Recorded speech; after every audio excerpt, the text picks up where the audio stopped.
ಆಂಜನೇಯ ಸ್ವಾಮಿನ ಹಾಕ್ಸೋದು, ಆಂಜನೇಯ ಸ್ವಾಮಿ ಹಾಕ್ಸೋದು ಪಕ್ಕದಲ್ಲಿ ಹೆಂಡತಿ ಜೊತೆ ಇರೋದು. ಎಲ್ಲಿಂದ ಬಂತು ರೀ ಸಮಾಜ? ರಾಯರಿದ್ದಾರೆ ಅಂತ ಕೈ ಮೇಲೆ ಹಾಕ್ಸ್ಕೊಳ್ಳೋದು, ಅಚ್ಚೆ ಏನು ಕೇಳ್ತೀರಾ, ಮತ್ತು ನರಸಿಂಹಸ್ವಾಮಿ ಇದು ಹಾಕ್ಸ್ಕೊಳ್ಳೋದು. ಯಾಕೆಂದರೆ ನೀವು ಎಲ್ಲ ಕಡೆನೂ ಓಡಾಡ್ತೀರಾ, ನೈರ್ಮಲ್ಯ ಮುಡ್ತೀರಾ, ರಾಘವೇಂದ್ರ ಸ್ವಾಮಿ ಅಂತ ಹಾಕ್ಸ್ಕೊಂಡಿರ್ತೀರಾ, ಬೆನ್ನ ಮೇಲೆ ಯಾವುದೋ ಹೆಂಗಸು ಗಣಪತಿ ಎಲ್ಲ ಹಾಕ್ಸಿರ್ತಾಳೆ, ಅವರ ಗಂಡನ ಜೊತೆ ರೂಮಲ್ಲಿ ಇರೋವಂಥದ್ದಾಗತ್ತೆ, ಅವರು ದಾಂಪತ್ಯವನ್ನು ನಡೆಸ್ತಾ ಇರ್ತಾರೆ. ಆ ಸಮಯದಲ್ಲಿ ಗಣಪತಿ ಹಿಂದೆ ಇದ್ರೆ ಹೇಗೆ?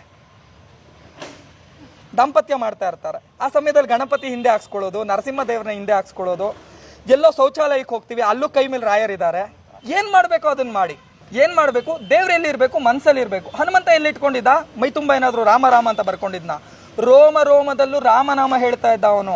ತನ್ನ ಎದೆಯಲ್ಲಿ ರಾಮನಿಗೆ ಗೊತ್ತಿಲ್ಲದಾಗೆ ರಾಮನೇ ಬಂದು ಎದೆಯಲ್ಲಿ ಕೂತಿದ್ದ. ಅಂಥ ಭಕ್ತಿ ಇರಬೇಕು. ಏನೋ ಫ್ಯಾಷನ್ಗೋಸ್ಕರವಾಗಿ ಏನು ಕೈಯಲ್ಲಿ ನರಸಿಂಹಸ್ವಾಮಿ ಹಾಕ್ಸ್ಕೊಳ್ಳೋದು, ರಾಯರಿದ್ದಾರೆ ಅಂತ ಹಾಕ್ಸ್ಕೊಳ್ಳೋದು, ತಿರ್ಗಾ ಮಾಂಸ ಮತ್ತೊಂದು ಮಗದೊಂದು ಅಧರ್ಮಗಳನ್ನ ಮಾಡುವಂಥದ್ದು, ಎಲ್ಲ ಮಾಡುವಂಥದ್ದು, ಮತ್ತೆ ರಾಯರಿದ್ದಾರೆ ಅಂತ ಹಾಕ್ಸ್ಕೊಳ್ಳೋದು ಅಲ್ಲ. ಮನಸ್ಸಿನಲ್ಲಿ ದೇವ್ರು ಇರಬೇಕು. ನಾವು ಮಾಡುವಂಥ ಕಾಯಕದಲ್ಲಿ ದೇವ್ರು ಇರಬೇಕು.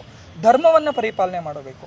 ದಯವಿಟ್ಟು ಯಾರು ದೇವಾನುದೇವತೆಗಳ ಫೋಟೋಗಳಾಗಲಿ ಭಾವಚಿತ್ರಗಳನ್ನಾಗಲಿ ದಯವಿಟ್ಟು ಕೈ ಮೇಲೆ ಹಾಕ್ಸ್ಕೊಳ್ಬೇಡಿ.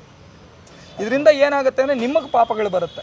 ಯಾರಾದರೂ ಹಾಕ್ಸ್ಕೊಳ್ಳಿ ಸರ್, ಯಾಕೆಂದರೆ ನೈರ್ಮಲ್ಯ ಅಲ್ವಾ ಸರ್? ದೇವರಿರುವಂಥ ಸ್ಥಳ ಯಾವುದು?